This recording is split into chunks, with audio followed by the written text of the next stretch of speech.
In the year 1040, a force of Lombard and Norman mercenaries were fighting alongside the Byzantine Empire in Sicily to reclaim the island from the Arab Emirate which had conquered it several years previously. The Eastern Roman Byzantine rule had been fairly weak in southern Italy ever since they had moved their capital east to Constantinople hundreds of years before, when the Roman Empire split into two. The Byzantine elite in Constantinople had never truly stopped attempting to maintain control over their ancestral homeland, despite waves of invaders flooding in over the centuries, culminating most recently in the Lombards. Despite dispossessing the previous Roman elite and inheriting much of the previously Roman lands, the Lombards had at least since converted to Christianity and settled down to some extent. The Normans, on the other hand, were comparable newcomers in Italy, themselves being descended from Norse raiders who had settled in northern France in the 9th century and subsequently converted to Christianity, adopting French customs. They continued to retain their opportunistic and adventuring culture, however, and they were experts in the art of warfare.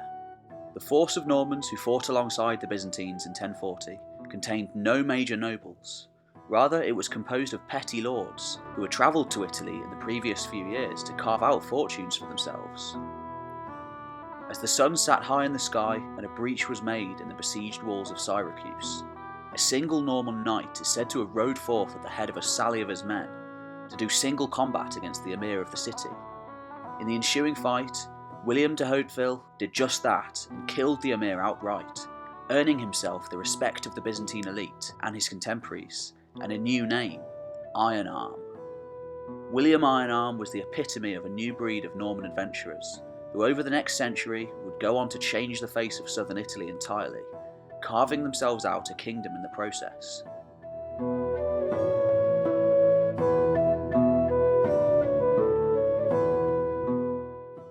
William had been born back in around 1010, and was the first of 12 sons of Tancred de Hauteville, a petty lord who held a modest estate in the Cotentin Peninsula of Normandy. He, in turn, could supposedly trace his lineage back to Hialt, a Norseman active in the early 10th century, and the supposed founder of the village of Hauteville, meaning High Town, from which the family took its name. In 1035, William had travelled to southern Italy with his younger brother Drogo, in response to a call from Count Rainulf Dengo, Lord of Aversa, for able-bodied men to come to his aid in return for vast riches there for the taking. Aversa was the first Norman foothold in southern Italy, and ambitious men flocked to answer the call. Norman mercenaries such as Dengo had been active in the region for some time as swords for hire, but now they began to actively seek lands for themselves to claim, at the expense of the existing powers in the region. Between 1038 and 1040, William fought for the Byzantines in Sicily alongside his brother Drogo against the Emirate of Syracuse, which had held the island for many years. William was an exceptional warrior and courageous in the face of battle, and he began to develop a reputation even amongst the feared Norman knights, militaristic Lombards, and the elite Byzantine Varangian Guard who he served with. This culminated in that fateful sally forth when he single-handedly killed the Emir of Syracuse. The coalition soon fell apart, however, after a dispute between the Byzantine leader George Maniaces and the Lombards.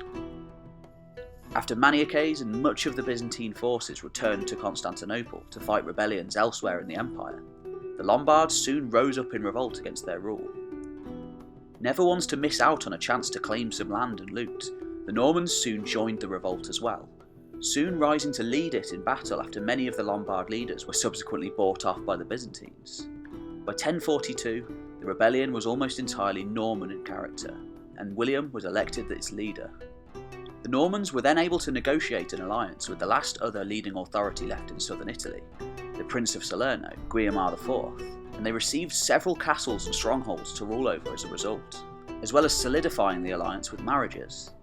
Together, they began the conquests of the rest of southern Italy, specifically the two areas bordering Salerno, Apulia to the east along the Adriatic coast, and Calabria, the toe of the boot, to the south, thus laying the foundations of the Norman Kingdom of Sicily, which would be officially founded in 1130 by Roger II, also a Hauteville. This period also marked the beginning of a great theological change in belief and culture in southern Italy. Instead of looking eastwards towards Constantinople for guidance, people now began to look to the papacy in Rome, and the Holy Roman Emperor to the north. This epitomised a change in worldview which would culminate in the schism between the Eastern and Western churches in 1054, and would have huge repercussions for the future of Italy, ensuring it would be Roman Catholic in future rather than Eastern Orthodox. William was finally defeated in battle in 1045 by Argyrius, a Lombard lord, and he died early in the next year. He was succeeded by his brother Drogo, who became the foremost leader amongst the Normans in Italy. Soon afterwards, Drogo would legally be titled the Count of the Normans in all Apulia and Calabria, a precursor to the kingdom which would soon follow. The Hautevils would continue to be one of the most influential families in the region for centuries to come, also extending their influence far to the east with the foundation of the Principality of Antioch after the First Crusade.